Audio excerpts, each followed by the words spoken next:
Franklin TV, and then we'll be able to start. Just want to make sure that we have everything publicly available as we've announced.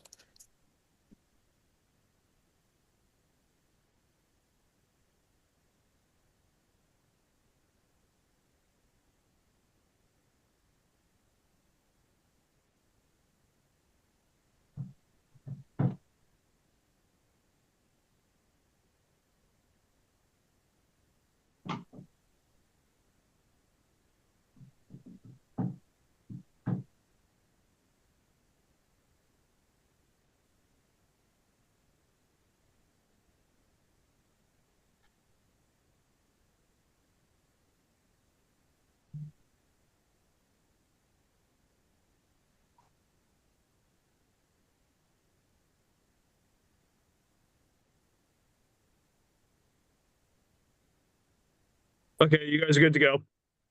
Thank you very much. All right. Time being 6:04 p.m. on February 3rd, I call to order the Franklin School Committee special meeting. This meeting is being recorded by Franklin TV, and we're all meeting virtually for this meeting in particular. Okay. So jumping right into things, we do have discussion action items for today, looking at item 2A, school healthcare vote. Lucas, do you want to kick this off? I would. Can you do a roll call vote because we're online just to take attendance? Sure, we can go ahead and do that. All right. So for attendance, for all those present, again, everyone should have the ability to come off mute as necessary here. Dave Callahan? Here. Reese Hansen? Present. Al Charles? Here. Steve Kernikaran? Yes, present. Ruth Ann O'Sullivan? Here. And Nadia Malsoff? Through the chair, this is Tina, not Nadia. Nadia, oh, she just accepted. She's in. Okay. Nadia, we're just taking a roll call. If you would just let us know that you're here. I see she's here. I'm sure that there's connectivity challenges, but if there are any questions or anything, she's always able to message that in through here, and we can always speak that out for her. All right, so Lucas, looks like we have everyone present. If you want to go ahead and roll through things. Sure. So just to reorient everyone on the committee, during the discussion only portion of your school committee meeting, we discussed the healthcare and benefits expenses and how they're associated in the school department's 300 line. And there was a discussion and ultimately a recommendation to move them into the town benefits line 910, which is for healthcare for all other town employees. So as part of these ongoing discussions related to the school municipal budgeting, the long-term financial alignment is something that we have been seeking to do to move forward. And we are recommending the transfer of the school department healthcare to line 300, from line 300 to line 910, as I mentioned. And ultimately, this would centralize those health benefits into one cost center, which is a separate line within the total town budget. So this proposed change not only centralizes healthcare and the premium allocations within a single department, it also provides some consistency in the governance with a single point of contact around the administration of the healthcare benefits. The budget forecasting holistically year to year counts for some of the healthcare costs that we expect. And as you're aware, the timing of that with our entire school and town municipal staff, insurance company, insurance moving to the Group Insurance Commission, the timing of this, that will take place on July 1st of 2026. So that's why teeing this up at this moment allows us for you all to consider it. And if you were to authorize this transfer, it would allow us to work backwards, plan our budgets accordingly for the rest of the budget season, and also allow for when we transfer onto the state GIC to have everything aligned into the same account. So those are just some of the big pieces. As you know, as far as requirements, the Mass General Law allows for consolidation of the financial and administrative functions between town and schools departments only upon a majority vote from the school committee. And ultimately, we are working internally, operationally, on a memorandum of understanding around how those funds will get reconciled year to year when it comes to healthcare. This consolidation is administrative only. It does not impact the collective bargaining commitments, agreements, or any of the information related to the actual coverage of the plans for staff and employees. This is about the accounting of that information and where it would land. And ultimately, those are those pieces. The next piece I would talk about is that the school department healthcare costs are administered through the town's healthcare benefits line. That's what this would mean. And as a superintendent of school and my designee, particularly Jana, would retain access to healthcare financials and administrative data so we can continue to plan and support our employees in the ways that we would need to through our various departments. And any material changes affecting school healthcare costs would require consultation and mutual agreement as we move forward in the planning. And finally, just as far as revolving funds go, we do have employees that work for us in our cafeteria and in our food service and lifelong learning. We would retain full control of all school revolving funds, and the lifelong learning and food services revolving funds may be charged for the actual allowable healthcare costs that we need to attribute and contribute to the employees' healthcare line. And that's something that's being worked out with the school business and the town finance department around the mechanism and the cycle of how that would happen. And then all charges would need to be reconciled by the end of year as a definite and approved by superintendent and designee, which is Jana in this case, who would do that. And then ultimately the goal is to have an MOA that prohibits cost shifting or diluting revolving funds or revenues that are not directly associated with funding staff's healthcare. And ultimately, we've put this together in a way to have oversight, to have coordination. And I think there's an opportunity here to get some alignment between school and town. Ms. Malati has worked very closely with Ms. Bertoni, who is the town finance administrator for the town side. They work very closely in their time together, and this is why this proposal's come before you. So that's a bit of a tee up just on the basic information. Procedurally, I would read a recommendation. I always caution people who are watching for the first time. I'm recommending so that you can continue to open it up, ask your questions and discussion, but there's more to the meeting. We're happy to answer any questions. Does that make sense as far as process goes? It does, yes. Okay, so I'm going to make that recommendation and I'll kick it over to you, Chairman Griffith, okay? Sounds good. All right. So I recommend approval to move the school healthcare. My page is, sorry about that. My page got cut off. I recommend approval to move school health insurance and Medicare expenses and associated funding from the school department 300 to the town benefit department 910 as detailed. Is there a motion to approve the movement of the healthcare expenses over to the town budget 910 as detailed? So moved. Is there a second? Second. All right. Moved by Dave Callahan, seconded by Reese Hansen, just for the record. Any discussion? If you have any discussion points, just raise your hand. We'll be able to call on people that way.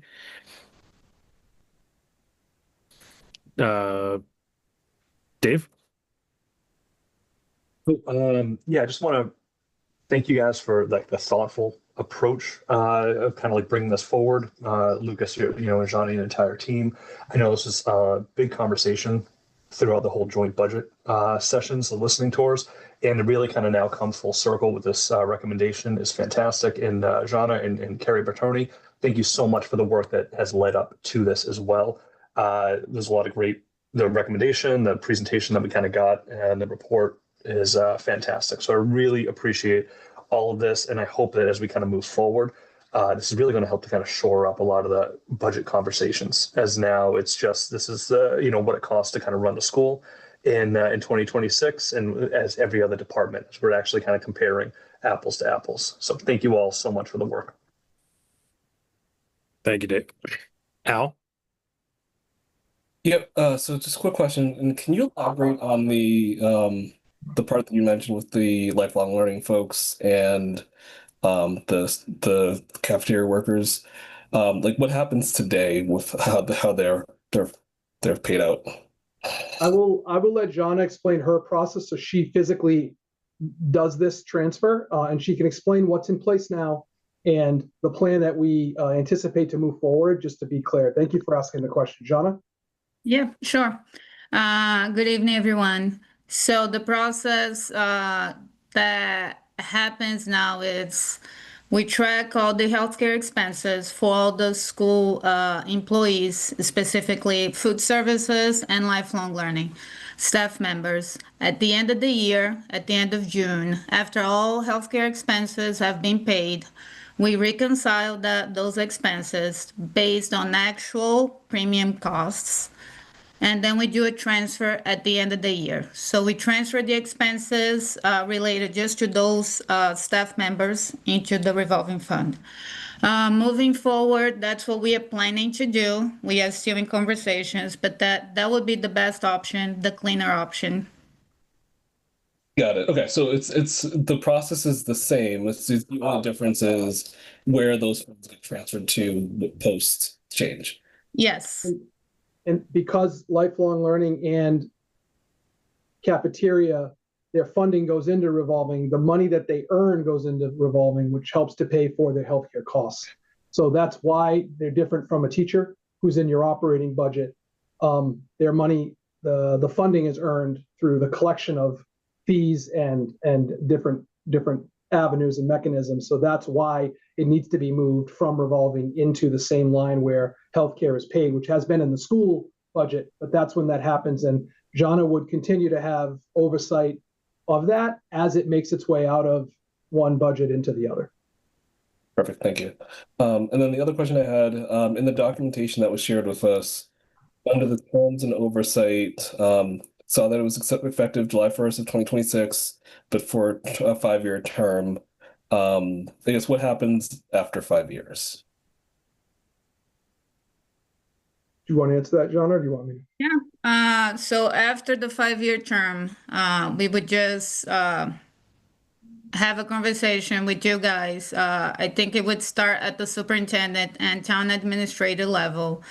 And then they would decide if they wish to continue with this agreement, if they wish to make any changes, any amendments, and make sure that they communicate that with you guys. I will say we've been in ongoing conversations. The town administrator, the human resources, and the town financial admin. I don't know Kerry's official role, but I want to say town business administrator. CFO, Chief CFO, thank Financial you. Officer. CFO, thank you. Sorry, Kerry, for butchering your title. But ultimately, we have been in continual conversation about the really specifics of how this will work and why. And I feel as though the questions that we've had, we've been able to answer around this particular shift. And we'll continue to work together as we move forward. And I would say, I think there's some shared agreement on how we want this to work to make sure that I think we have a shared interest in accuracy and actuals and making sure that things are moving the way they should. And I have confidence that that can be the case as we move forward. Great. And then just to piggyback on this one, we'll say in 5 years, if there's no conversation, the current agreement just runs its course and it stays as is until there's a discussion to change. Okay. Correct. Thank you. Ruth Ann? I just have more of a comment kind of around, whenever the schools release oversight of, any potential savings, and that's very rare in a budget like ours. I think it's important to just put out into the sort of atmosphere that I do think that our town should consider, especially now that the operation budgets are going to be more aligned for the expenses and things, and the town has a gross revenue and versus net. I'm just thinking, I just want to put it out there that if the budget subcommittees get together for the joint budget, I think it's worth considering now that it's really just operations within the school, within Lucas's oversight, that we consider more of a predictable allocation. I've said this for a long time, and a lot of people kind of say, it would be nice if the schools knew kind of what to expect. But, you know, I know that's a long discussion that has to be sort of just, you know, to make sure that everyone's made whole. But I think I think whenever there's loss of oversight on funding, you know, everybody gets concerned that there's less for the schools to oversee. And, you know, we know that John is not going to be running over and being like, what are you doing with the extra money? You know, it's like, it doesn't really work like that. Our bandwidth isn't there. So it's, you know, I want the town to trust our institutions. And I think that, I know that's not our purview, but just based on that, we're moving this over for a big reason is so that we can make the public aware that the you know, the budgets are all sort of the same. You know, they're all expenses and salaries, and, you know, we're not carrying something more than the other. So it keeps it kind of clean. So I'm supporting this. I'm just hoping and advocating for the joint budget subcommittee to maybe discuss some sort of predictable allocation in the future that the schools could depend on, so that, you know, we don't worry when things leave our oversight. That's all. Thank you. Thank you, Ruth Ann. Nadia? I just have one question. With the shift, this isn't creating an additional position on the municipal end due to the increased caseload, is it? No, Okay, thank you. no problem. All right. Reese? Thank you. I wanted to ask, are there any risks involved with like our ability to be flexible? You know, for example, you know, we lose a teacher mid-year. Does this leave us with fewer resources to be able to address the gaps left by that teacher leaving? Because a portion of those funds that would have been, you know, I forget the term, but like bookmarked for that spending are going to be on the town side. Is there, you know, is that a risk of making this transfer? And if so, like, where do you see the balance of like risk versus benefit? I will say that specific question was discussed in our internal meetings, just about these types of scenarios. Like, what do we do in those cases? I think what we agreed to is throughout the year, there are shifts that happen on both sides. Like, I know that we have a retirement coming up in May, on May 1st. May 1st. That person does not take health insurance, but the replacement could. So we're constantly in these boats. And I think the town is in agreement that they are in the same boat all the time because of the rolling nature of a life event where someone, or an open enrollment period, or a replacement of an employee due to retirement or resignation, that puts this flexible piece in. When we estimated this year, we estimated based on the numbers that Ms. Malati was able to look at, based on the number of employees we have now, what we expect moving forward, and the plans that they're currently on, which is the best accurate estimate we can give. If there's some fluctuation and change to that, we have had discussions with the town around that and saying, look, the goal here isn't to put us at a disadvantage, particularly during this transfer period.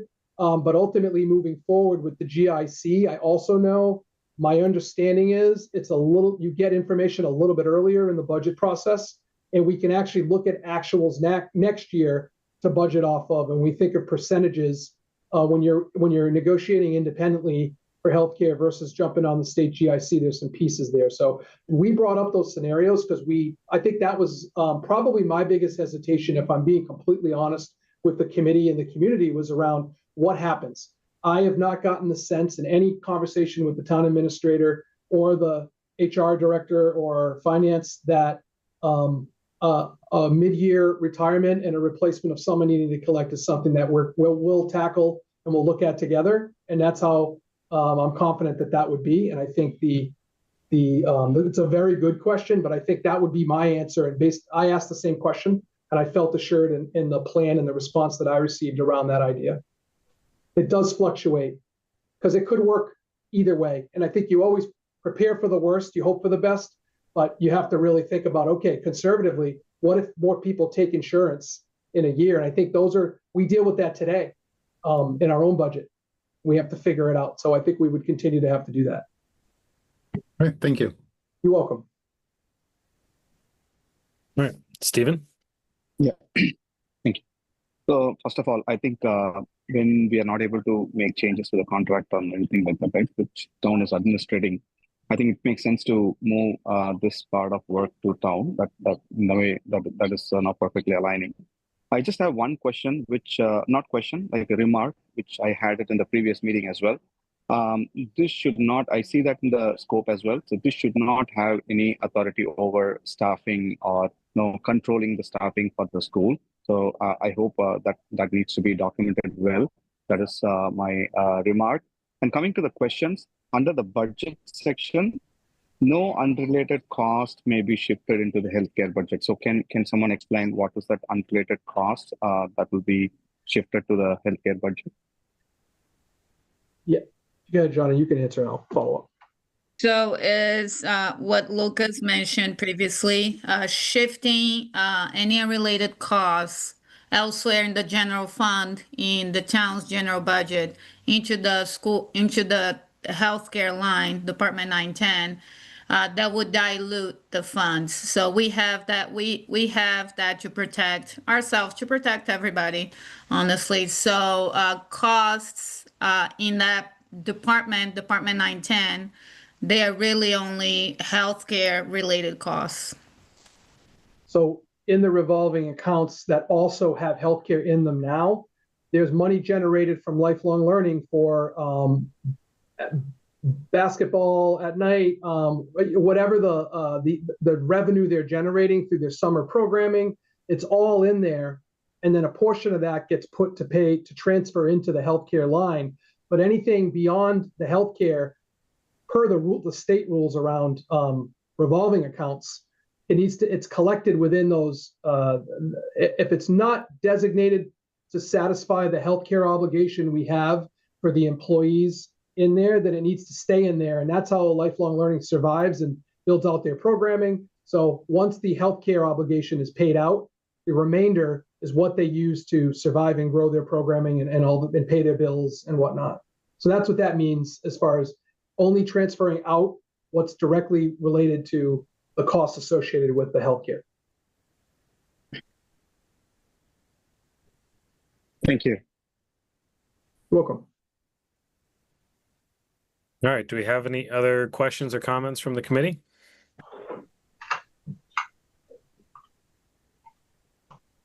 Excellent. Yeah, I don't have any particular ones on my own. I think everyone did a great job of voicing different opinions and their thoughts, and getting kind of the key questions answered. Really appreciate all the effort here and the collaborative effort. I know this has been a lot of conversations between the schools and the town departments, and a lot of moving pieces. Really wanted to call out that cooperation and us getting a chance to work together. I think that's it's a really important thing moving forward, especially for this budget season. But I know it also takes a lot of effort on our central office. So thanks so much for everyone really kind of pushing that through. All right. So seeing no further questions or comments, the vote will come on the motion. All those in favor signify by saying aye. We will be doing this as roll call because it's all virtual. So Reese Hansen, Yes. Al Charles, Yes. Stephen Krunikaran, Yes.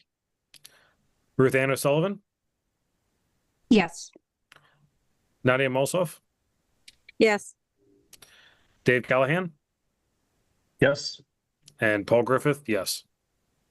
All right. Motion carries. Okay. Excellent. Thank you, everyone. Yes, thank you. So then from there, is there a motion to adjourn the open meeting? So moved. Is there a second? Oh, I apologize. Reese had his hand. I saw that right at the end. So we're going to take a step back just for a quick comment. Reese, you had a comment in this window? Did we forget to motion to bring us to the vote? Nope. Okay. We had that motion. You actually seconded it, Reese. Oh, okay. Sorry. It was you and I. We got this. My apologies. Yep, Dave made that motion. You made the second. Then we opened up discussion, and then we just had the vote. So we're all set there. So now the motion on the table would be to adjourn. So we have that motion from Nadia. Do we have a second? Second it. All right. No discussion on this motion. All those in favor signify by saying aye. We're going to do roll call yet again. Reese, Yes. Al, Yes. Stephen, Yes. Ruthann, Yes. Nadia, Yes. Dave, Yes. myself, yes. Meeting's adjourned. Thank you so much, everyone. See you Thank next you. Tuesday. Thank you. Have a good night, everybody. You too. Thank you.